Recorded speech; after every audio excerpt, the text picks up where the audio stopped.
My best friend of 20 years admitted she's been dating my abusive ex, the man I fought so hard to escape, and now she's insisting he's changed and wants me to forgive him. I've tried to write this out for days now, but I keep getting too upset to concentrate, so this might be a bit jumpy. I don't have family in the sense many understand family to be. So I've been pretty much a loner with one exception, my best friend Tammy. We met in middle school and just became joined at the hip. Things changed a bit in college. My parents forced me into a Christian out-of-state college. Tammy applied and got accepted to the other college in the town, so we both went out there and were roommates for 2 of the years before I met my first ever boyfriend. I will call him Trent. I moved in with him the end of junior year, and I don't know when it started happening, but he went from charming and affectionate to controlling. I don't wish to upset anyone, so I will hit the pause button and warn you that below is some of the things he did for me to label him abusive. He would put me down and hint he could find someone better, or that if he cheats, it will be my fault since I wasn't this or that enough. It started to get physical senior year. At first it was him pushing me out of the way if he was walking by and I was in the path for whatever reason, then he would slap me in arguments calling me worthless, a waste of his time and young years, a broken toy no one will love. I didn't have any real self-esteem, so I stayed, thinking I was the problem, and when I called home about it, I was told that the problem was me.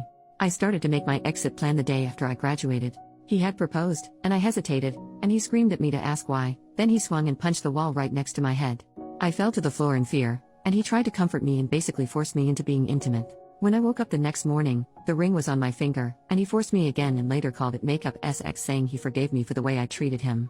That is the extremely short explanation, but there are so many stories of him forcing me into bed, laying his hands on me or threatening to unalive me, and more. So, I started to make a plan. I found a shelter in the city nearby. I started hiding things in the trunk of my car. I was in the service industry then, and so I would take more shifts whenever I could and hide my cash tips in a box of tampons in my purse. And I finally was ready and left him, left my phone. I had a new cheap one, and never went back. Tammy knew him and lived near us, but she didn't know about my plan. She messaged me on social media and I told her what happened. All of what happened. So she played dumb when he came around asking where I was, spinning the story that I was suicidal and he is calling the police to find me. He never found me. That was years ago. I am now 36 and Tammy is too. Trent is 38. Tammy became a bit religious, but I told her as long as she is happy and safe, I don't care what she leans on in faith. She started to invite me out to her church 4 years ago, and I kept saying no until I very firmly said if she brought it up again, I would just walk out or hang up. I'm not against anyone believing what they want, I just don't want or need to be sucked into it. I honestly do not mean any offense to anyone of any faith. I myself am just agnostic, and if that ever will change, I will decide on my own, but I doubt it will. She got a job 2 years ago overseas. I acted excited for her but I was also deeply devastated. Without her, I had no one else. By this time, I wasn't in contact much with family, and I do have surface-level friends, but no one that's known me in the real sense. I worked it out with my counselor and just carried on. We stayed in touch online and video chatted a lot. She would show me London and I would show her my transition to moving to Texas. We would chronicle our explorations of our new cities, and then one day it started to slow down on her end right around the time she went to visit a friend in our old college town. She then asked if she flew to Texas sometime this summer, could she stay with me a few days, and I excitedly agreed. So early this month, just a few weeks ago, she came here. She was off the whole first day, but I figured she was tired. Then the next day, we went out and got drunk. She started to cry and I got us an Uber back to my place and asked her what was wrong. That's when she asked. She's been with him almost a year. I was too stunned to even say anything, and she went on and on about how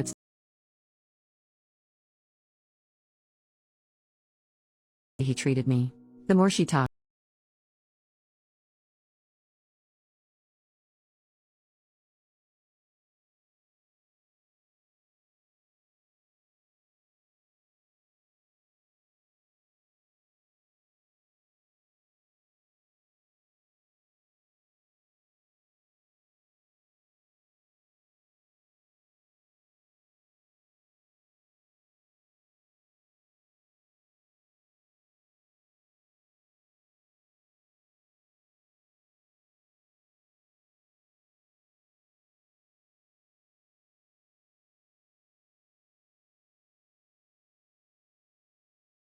changed and forgive him. She then blamed me because I don't have a forgiving heart and that I was malicious when I kicked her out. I've spent all of this week trying to figure out if I am insane to think this is a huge betrayal. A deal breaker. I mean, who even dates their friend's ex, for one, but this?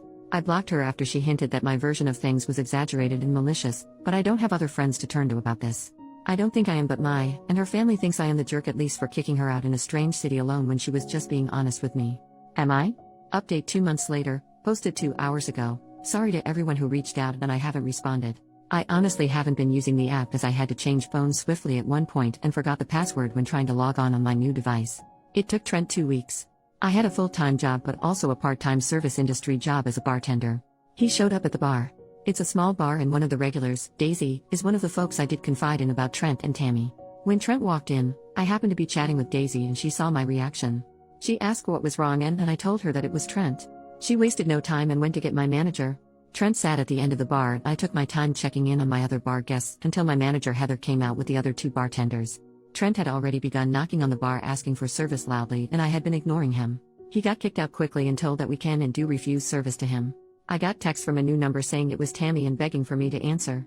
She called 4 times and I didn't answer. She left voicemails with Trent and one without all telling me that I was concerning them with my hatefulness, how I am alone in the world and that's not safe, who would I turn to if someone broke into my home at night. Things of that nature and religious crap sprinkled in. I was still on the clock and Daisy suggested I stay at her parents'. I know her mom who sometimes comes with her to the bar. At that point I was shaken enough to take them up on it.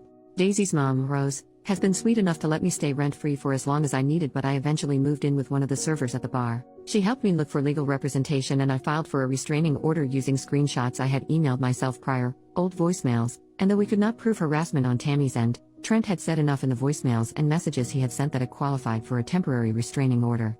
I am safe for now and the hearing is in January.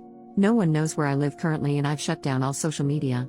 I've been no contact with my family as they've been pushing me to give my address so they can send Christmas gifts, but when I gave them a P.O. box Daisy is allowing me to use, they got angry it wasn't an address, and that was suspicious enough for me not to trust them. It's strange but I am slowly making friendships. And seeing a counselor helps with the stress. Trent is pretty much blacklisted from the square of bars where my bar is. Word gets around. I've not walked alone a single shift since. And that's my update. Not perfect, but I remembered my password when I was checking my email for any additional stuff to send to my lawyer, and wanted to let every person concerned about me know that I am okay. When this is resolved I will try to update with more detail.